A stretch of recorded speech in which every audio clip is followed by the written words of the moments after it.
হাসপাতালের বেড থেকে উধাও হয়ে গেল রোগী, তাজ্জব রোগীর পরিবারের লোকজন।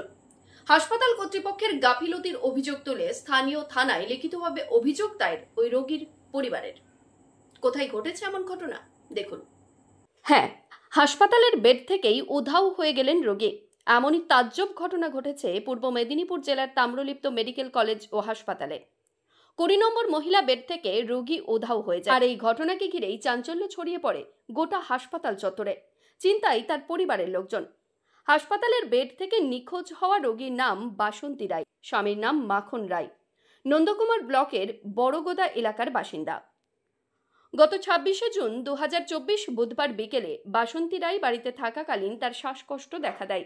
তড়িঘড়ি তার পরিবারের লোকজন তাকে তাম্রলিপ্ত মেডিকেল কলেজ ও হাসপাতালে নিয়ে যায় চিকিৎসার জন্য। সেখানে তাকে ভর্তিও করা হয়। রোগীর কাছে অর্থাৎ বাসন্তী রায়ের কাছে তার নিজের বৌমা কল্যাণী রায় ছিলেন। শুক্রবার হাসপাতাল থেকে রোগীকে ছেড়ে দেওয়ার কথা এমনটাই জানিয়েছিলেন কল্যাণী রায়। তারপর গত রাত্রিতে কল্যাণী রায় রোগীর বেডের পাশে ঘুমিয়ে পড়েন। ঘুম ভেঙে দেখেন বেডে তার শাশুড়িমা অর্থাৎ বাসন্তী রায় আর নেই। রাত থেকেই চলে খোঁজাখুঁজি, তবে কোথাও তাকে খুঁজে পাওয়া যাচ্ছে না। বাসন্তী দেবের নাতি রাজু রায় জানিয়েছেন, ঘটনার খবর পেয়ে আমরা চিন্তায় পড়ে গেছি। হাসপাতাল কর্তৃপক্ষের গাফিলতির অভিযোগও তুলছেন তারা। রাতে কিভাবে একটি রোগী নিখোঁজ হয়ে যেতে পারে? স্বাভাবিকভাবেই প্রশ্ন উঠছে, কর্তৃপক্ষের দিকে আঙুল উঠছে।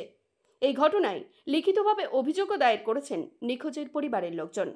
হার্ট পেশালিস্ট রুগী, এবার মানে ছাতি যন্ত্রণা হয়েছিল বলে আমি এখানে ভর্তি করছি এমার্জেন্সিতে।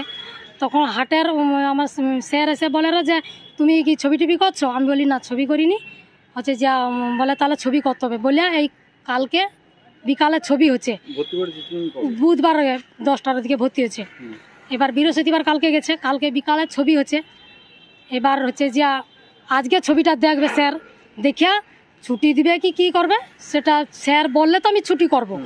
আমার মতো এত তো ছুটি করিলে যে বাড়ি যাবো নিকো, এই জন্য। আর মানে অন্য স্যার একজন ঢুকছিল, তিনি বলতেছে যে তোমার তো রুগী তো সুস্থ দেখতেছি, মানে কোনো অসুবিধা নেই, তাহলে তুমি ছুটি করিলে বাড়ি চলে। আমি বলছি না, যে আমি হার্টের পেশেন্ট, যেহেতু হার্টের ছবি তুলছি, তাহলে হার্টের ছবিটা দেখানো হোক স্যারকে। স্যার কি বলে? স্যার যদি বলে যে হার্টের কিছু সমস্যা নেই, ছুটি দিয়ে দেবো, তাহলে আমি ছুটি করে বাড়ি যাব। কিন্তু স্যার আসেনি, দেখেনি, আমি ছুটি করে নিয়ে যাবো নি, এই বলে আছে। আমি আজকে সকালে স্যার আইলে চেকটা করবো আর কি। হঠাৎ মানে ওই 2টা, 2:30, 3টার দিক আমি পেশেন্টকে একদম খুঁজে পাচ্ছি না কোথাও। হ্যাঁ, আজকে এই যে বৃহস্পতিবার রাত থাকতে পেশেন্টকে পাওয়া যাচ্ছে না। তাহলে ও পেশেন্টটা গেল কোথায়?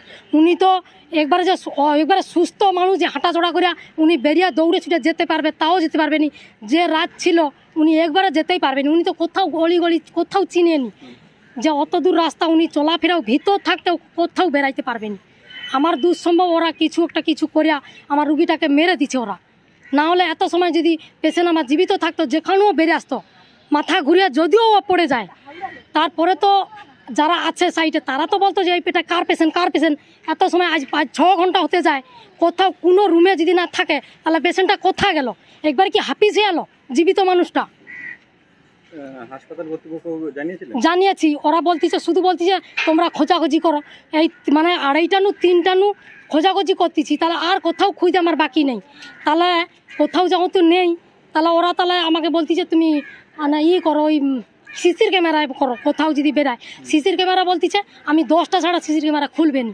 তাহলে এ পর্যন্ত আমি কোথায় কি আমি মানে থানায় ডায়েরি করবো না, আমি কেস করতে যাবো কেন? আমার পেশেন্টটা কোথায় গেল আমাকে ওই ওরা কি জানিয়েছে না কি করছে আমি তো বলতে পারছি চিনি। আমার হার্টের পেশেন্ট ছিল, ওটা বুধবার দিন সকালে। কি হয়েছে? হার্টের সমস্যা, ঝাঁড় পাক, এই জন্য আমরা ভর্তি করেছিলাম। আজ রাত্রে মা হঠাৎ ফোন করে যে পেশেন্ট পাওয়া যাচ্ছে না, রাত 3টার সময় বাড়িতে। আমি তো বাড়িতে ছিলাম, মা ঠাকুমার কাছে ছিল। তারা আমরা হঠাৎ এলাম, এসে সিস্টারকে জিজ্ঞেস করলাম। সিস্টার বলছে দেখুন সকালে পাওয়া যাচ্ছে না, আমরাও দেখছি, আপনারা দেখুন প্রত্যেকটা ওয়ার্ডে আমরা দেখলাম, কোথাও পাওয়া যাচ্ছে না। মনে করছে আমার এখানে গাফিলতি রয়েছে, এবং আমাদের এখানে আরো হ্যাঁ যারা সিকিউরিটি রয়েছে, সিকিউরিটির গাফিলতি কিছু রয়েছে। যেহেতু পেশেন্ট বেরিয়ে যাচ্ছে, ওরা মনে করছে পেশেন্ট বেরিয়ে গেছে, কিন্তু